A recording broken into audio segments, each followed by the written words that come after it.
Salamlayıram hər kəsi Ordubadın Kənd Həyatı kanalından. Bugün quzularımız barədə bir video çəkəcəyik inşallah. Görək neçə günlükdülər, neçə kilo oldular, yəni nə qədər çəki yığıblar. Birinci quzumuz doğulubdur fevralın 16-sında. Çəkisi də 3 kilo 600 qram. İndi o quzumuzu gətirirəm. Qoyaq tərəziyə görək nə qədər. Bu quzumuz fevralın 16'sında doğulubdur, 3 kilo 600 gram. Dişi quzu deyib.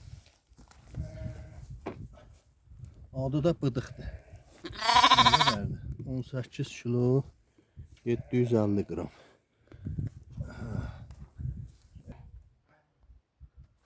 İkinci quzumuz da budur. Bu da fevralın 21'inde 3 kilo 400 gram. Ama doğulduğundan beri bu ishal değil. Derman da verdim.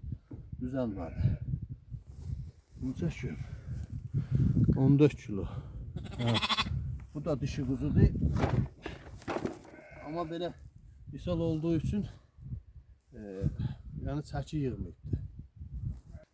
Maşallah olsun, bu kuzumuz da fevralın yine 21'inde doğulup erkek kuzudur bu.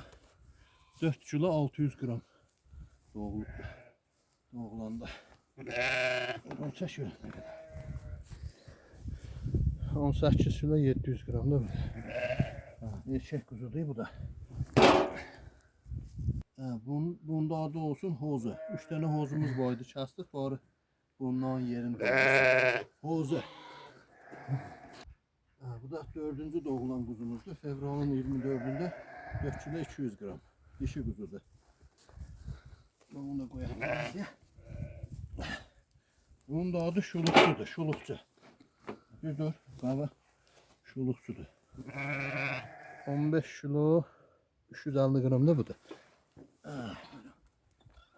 Başladı mı? Bu da 5. doğulan kuzumuz değil. Bu da erkektir. Alameti de buradadır.